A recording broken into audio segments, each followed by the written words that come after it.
The message arrived at precisely 800 Standard Galactic Time, transmitted simultaneously to every communication device in the Sol system. Its contents were simple. Earth and all human colonies were to surrender 1/3 of their resources, 1/5 of their habitable territory, and pledge eternal fealty to Emperor Vox of the Galactic Imperium. Compliance was expected within 7 standard cycles. Captain James Miller of the Earth Defense Force read the message twice before calling an emergency meeting of the United Earth Council. "And if we refuse?" asked Council Leader Anna Rivera, her weathered face betraying no emotion.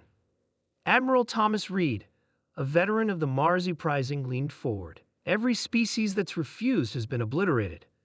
The Centaurians, the Proxians, even the Aldebaran Collective.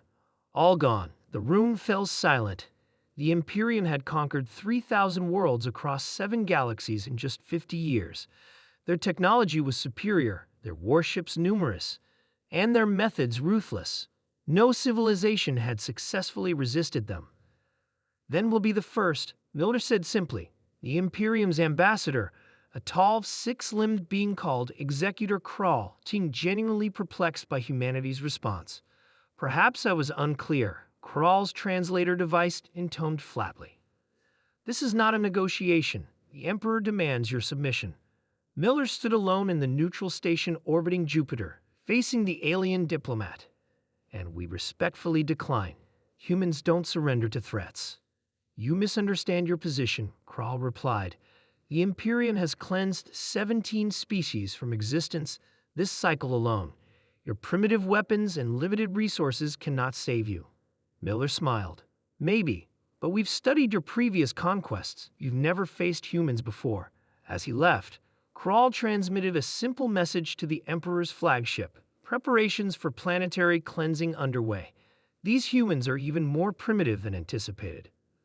The first Imperial warships arrived 3 days later, a fleet of 50 world destroyers, each capable of reducing a planet to molten slag. They expected immediate surrender upon their arrival. Instead, they encountered nothing. Earth appeared abandoned.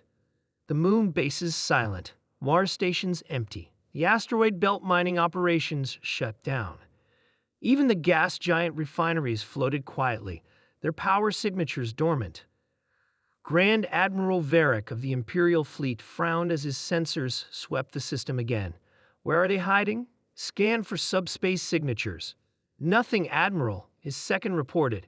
"It's as if they evacuated the entire system." "Impossible. They don't have the technology for mass evacuation." "Begin the cleansing sequence.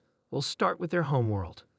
The lead world destroyer positioned itself above Earth, charging its main cannon. The beam fired, slicing through the atmosphere toward the planet's crust. It never reached the surface.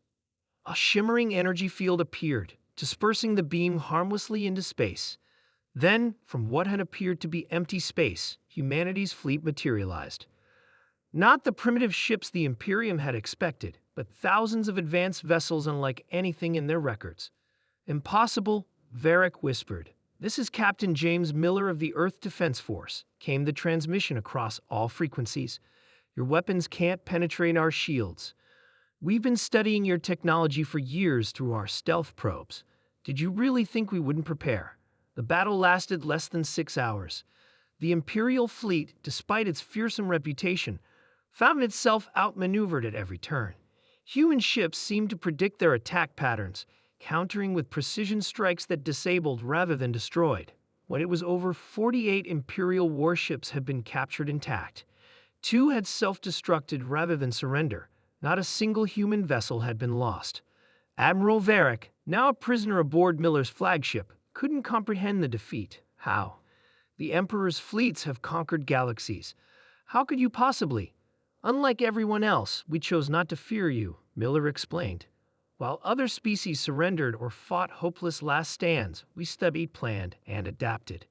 We've been observing your conquest patterns for decades through quantum entanglement probes your sensors can't detect. The Emperor will send more fleets," Varric warned. Miller nodded. "We're counting on it. Your ships are already being retrofitted with human crews. We'll use them to spread the word. The Imperium can be beaten." 1 month later, Emperor Vox received disturbing reports from the outer territories. Planet after planet was declaring independence. Imperial garrisons found themselves under attack from empowered local resistance fighters, suddenly armed with advanced shield technology. How is this possible? The Emperor demanded as his advisors trembled. Commander Lex, head of Imperial Intelligence, displayed a hologram showing the spread of rebellion. The humans, Your Excellence. They're sharing their technology with every subjugated world, and worse, they're teaching others how to replicate it. The Emperor's eyes narrowed.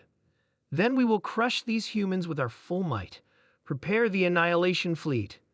There's more, Lex continued hesitantly. We've received a transmission from Earth. The hologram shifted to show Captain Miller standing confidently before what appeared to be an Imperial command console. Emperor Vox, Miller began, we've taken the liberty of uploading a code string to your central networks. By now, it's reached every Imperial system. In exactly 1 day, control of your entire fleet will transfer to the planets you've enslaved. The Emperor scoffed. Impossible. Our systems cannot be. Alarms began blaring throughout the Imperial Palace. On every screen, the same message appeared. System override initiated. 6 months later, representatives from 3,000 formerly conquered worlds gathered on Earth for the first Galactic Cooperation Summit. At its center stood humanity, not as conquerors, but as liberators. We never wanted an empire, Miller explained to the assembled delegates. We just wanted to be left alone, but when threatened, humans don't just survive. We ensure the threat can never return. The former subjects of the Imperium marveled at humanity's audacity. While they had surrendered to overwhelming force, humans had chosen defiance. Where they had accepted subjugation, humans had prepared resistance. No one had dared to disobey the Galactic Empire except the humans. And because of that courage, the galaxy was finally free.